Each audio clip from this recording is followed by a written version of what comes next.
This is Tymon Kolaśinski getting a 4-second solve with EO to ZB.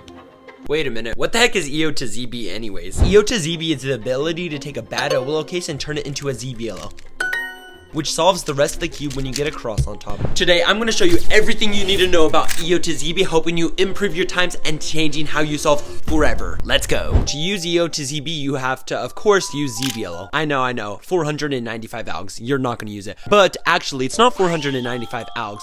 All that you have to learn is the U cases and the T cases, which combines to 144 algs, which you might say, I'm not learning that. Well, here's a better solution. Shoot, I don't know if there's actually a better solution. Actually, these algs aren't that hard, especially if you just learn them, just kind of force yourself. Even if you just learned the T cases, it'll help you out a lot more than if you know neither of them. So the main reason to use EO to ZB is for prediction and efficiency. So take a look at this last layer case. This is terrible. If you do this last layer case, it'll take you 30 moves.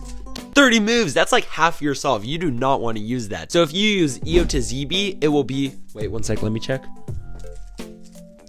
It will be solved in 22 moves, which is saving 8 moves, which at the highest level, that is super good. And specifically for this OLO, you can predict ZBLO, which is something we'll talk about a little later. In total, there's about 9 cases that EO to ZB is like definitely worth it. So let's just jump straight into it. I'm going to show you these cases now. So yeah, as I said before, I'm going to be showing you 9 EO to ZB cases. The first 6 I'm going to show you are going to be setups to T cases, which is where you have this big block right here, and these yellow corners are pointing in opposite directions. So this first one is pretty basic. It's just a line, and it's the one where there's no bars right here. So this is considered to be one of the worst OLOs, but if you just do F, sexy, F prime, it sets up into a TZBLO. Next up is this C shape, and for this C shape, it's where you have no block right here, and you're actually gonna do this OLO right here. So just go like this, and that will set up into a TZBLO. So anytime I use this algorithm to set up to ZBLO, just remember that this side right here gets all preserved and this edge color comes down to right here. So if you take a look,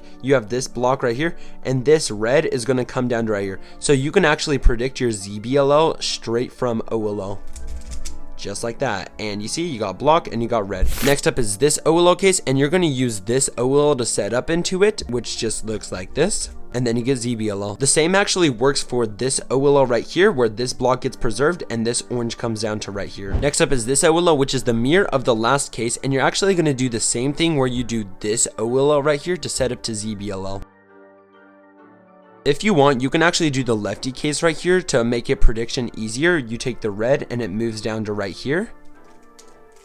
And now you can predict ZBLO a lot easier. Last up is this OLO. This one is really good. All you do is do hedge and then insert the pair, and that sets up to the TZBLO right here. Next up, I'm going to show you EO to ZBs for the U cases. It's where you have the block and the 2 headlights in the back. For this one, it's pretty simple. All you have to do is F, reverse sexy, and then F prime, and that sets up to a UZB. For this OLO, which is just the mirror of the last one, you're going to actually do this OLO right here, and when you do that, it sets up to a UZB. For these last 2, you're going to do the prediction technique from earlier, where you're going to use this OLO right here. So I can notice blue comes down to right here, and I'm going to do the OLO, and boom, now I have ZBLO. And for the last one, you just have the mirror case of the other one. You can do it from right here, but it's really hard for prediction, so I recommend doing the lefty case, and then you can go straight into ZBLO. And of course, I know you guys love free stuff, so to end it off, I'm going to be giving something away. But first, we're going to announce the winners of the last giveaway, which was Mr. Pira. Congratulations. He said, I just want the $50.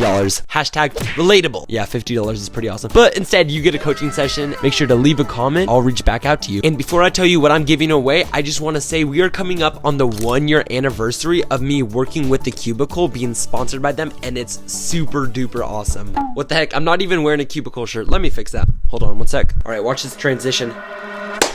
Boom, epic transition. Already got my Cubicle shirt on. Let's go. So yeah, I just want to say thank you to everyone who supported me, including the Cubicle, for all that they've done for me. And I know I've said this many times, but there's so many exciting things coming up in the future. We have some insane videos coming up, and one of those exciting things is reaching 5,000 subscribers. And when we hit 5,000 subscribers, I'm going to do a huge giveaway. On top of that, I'm doing a $20 giveaway to the Cubicle, so make sure that you subscribe. All right, guys, I appreciate the love and support. Peace out. Thanks for watching. Kid and Cube coming out soon.